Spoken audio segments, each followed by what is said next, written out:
নমস্কার বন্ধুরা, কেমন আছেন আপনারা? বড়দেরকে প্রণাম ও ছোটদেরকে ভালোবাসা জানিয়ে আজকের ব্লগটি শুরু করছি। আজ বৃহস্পতিবার আর বিকেল 5টা মতো বাজে। সূর্য প্রায় অস্ত যায় আর বাইরেটা একেবারে নিঝুম। বাচ্চারা বিকেলে একটু খেলাধুলা করে, কিন্তু আজকের দিনটায় ছেলেটা দেখছি আবার একটু বেলায় বই খাতা নিয়ে বসে পড়েছে। ওই এখন আমাদের আন্দামান নিকোবরে সমস্ত স্কুলে চলছে ফাইনাল পরীক্ষাগুলি, আর যত বোর্ডের পরীক্ষাগুলি আছে 10th আর 12th এর, সেগুলিও শুরু হয়ে গেছে। আর এই যে আমার মিশমি রানী, ওই হলো সব থেকে ভালো। না ওর পড়াশোনার চিন্তা আছে, না পরীক্ষার। না না, ফুল গাছে দেয় না, ফেলবে না ওটা ফেলবে না। হ্যাঁ ঠিক আছে, ওটা কাজে লাগবে। যাই, ওদিকটা আবার ছেলেটা অনেকক্ষণ ধরে বই খাতার মধ্যে মুখটা গুজে আছে। ওকে এখন একটু কিছু করে দিই, একটু কিছু খাওয়া দাওয়া করে তারপর না হয় আবার পড়তে বসুক। পড়ছো? কি পড়ছো? কি এক্সাম কালকে? সব পড়া হয়ে গেছে? পড়ে নাও, রাত্রেবেলা আমি পড়া জিজ্ঞেস করবো, না পারলে তারপরে দেখো। কিছু একটা বানাই, ঠিক আছে?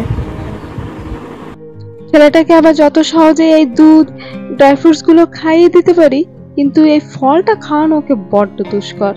একটু পিনাট বাটার মিল্কশেকটা করে দিলে সেটা আবার বড্ড পছন্দ করে। তাই ওর মধ্যে এইভাবে একটু ছোট ছোট করে আপেল কুচি করে এই আপেল মিল্কশেকটাও ওকে তৈরি করে দিই। দুধের স্বর বলতে গেলেই তো নাকটা কুচকে যায়, তাই এই মিল্কশেকের মধ্যে দুধের স্বর, ফলগুলি সমস্তটা দিয়ে একটা মিল্কশেকের মতো তৈরি করি। পিনাট বাটার মিল্কশেক বললে পরেই ওই চোখ বন্ধ করে পুরোটা খেয়ে নেয়। যদি বলি এর মধ্যে আবার আপেল রয়েছে, তাহলে বাবু আবার খাবে না, অজান্তে আবার সমস্তটা খেয়ে নেয়। যাই, এটা গিয়ে এখন ওকে দিই, তারপর দেখি বিকেলের জল খাবারে কি তৈরি করা যায়। এই সপ্তাহখানেক আগে ওর বাবা দেখলাম বাজার থেকে এই লঙ্কাগুলি এনেছিল, ধরুন ওই 2 কেজির মতো।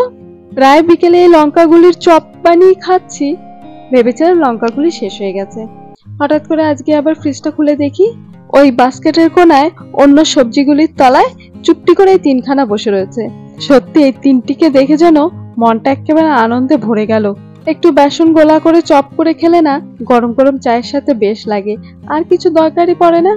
আবার এগুলি তো আমাদের আন্দামানে চাষ হয় না, এগুলি আসে আবার মুখ্যভূমি থেকে। তাই এই 3টি খাওয়ার পরে জানি না আর কবে আবার আসবে বাজারে, তারপর আবার এগুলো আনা হবে। 4 চামচের মতো বেসন নিলাম, একটু গোলমরিচের গুঁড়ো, একটু কালো জিরে আর স্বাদ মতো নুন, ব্যাস জল দিয়ে একটু গুলে নেব। উত্তর পশ্চিম ভারতের দিকে দেখেছি এই লঙ্কাগুলির খাওয়ার চল খুব বেশি। অনেকে দেখি এর মধ্যে একটু আলুর পুর ভরে একটু ভাজা ভাজা করে একটি অসাধারণ পদ তৈরি করে। দেখতে খুব অসাধারণ লাগে, কখনো নিজেরা ট্রাই করে দেখিনি। এরপর যদি ওর বাবা নিয়ে আসে, ভাবছি ওইভাবে একটু করে দেখব। আবার অনেকে নাকি এগুলো দিয়ে আচারও তৈরি করে থাকে, সেটাও নাকি খুব দুর্দান্ত হয় খেতে। আবার এগুলির মধ্যে একটু আলু, তার সঙ্গে একটু চিজ পুর ভরে একটু চাইনিজ ফ্রাই এর মতো যদি করে দেওয়া হয় বাচ্চাদেরকে, তাহলে পরে আবার বাচ্চারা বেশ পছন্দ করে। আমার ছেলে আবার এগুলির থেকে ওগুলি আবার বেশি খেতে ভালোবাসে। এই যে সবকটা দিয়ে দিলাম কড়াতে। এখন একটু এই প্লেটটা তৈরি করি, এই একটু টিস্যু পেপার দিয়ে দেবো যাতে বাড়তি তেলগুলো একটু টেনে নেয়। বাহ, দেখতে কিন্তু বেশ ভালো লাগছে বলুন। দাঁড়ান, আর একটু করেছি সঙ্গে কাড়া, সেটিকে একটু নামাই।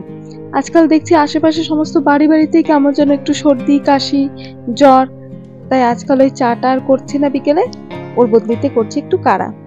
একটুকু দারচিনি, একটুকু গোলমরিচের গুঁড়ো আর নামমাত্র একটু চা পাতা ফেলে দিয়ে তারপর নামিয়ে তাতে একটু মেলাচ্ছি মধু। এমনি সময় গুড়টাও দিয়ে থাকি, তা আজকে ভাবছি আর গুড়টা দেবো না, আজকে একটু মধু দিয়েই করবো। যাক বাবা, হয়ে গেল সমস্ত তৈরি আয়োজন। এখন যাই, একটু নিশ্চিন্তে বসি আর দুজনে মিলে একটু চা আর পকোড়া গুলো খাই। মিশমি, ও মিশমি, চলো আসো, ঘরে আসো। কেমন করছে? হ্যাঁ চলো আসো মিশমি, চলে আসো, ঘরে এসো, তাড়াতাড়ি তাড়াতাড়ি এসো মা। চুল কটা সরাও, চোখের উপর থেকে সরাও। চুল সরা, চুল সরা এরকম করে। হ্যাঁ, সামনে দিতে বলিনি, পেছনে সরা এইভাবে। হ্যাঁ, আরে সরাও, আর একটু সরাও। খাও এবার, খাও।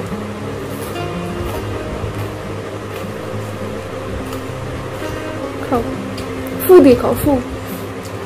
আর একটু ফু দিয়ে খাও, আর একটু ফু দিয়ে খাও। এবার খাও। আমি খাবো না, তুমি খাও।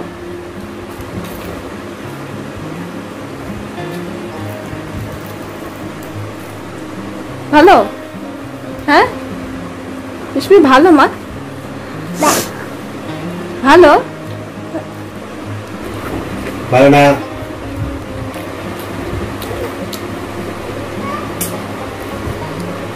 বাইরে যাবে না, ভেতরে এসো, সন্ধ্যা হয়ে গেছে, ভেতরে এসো।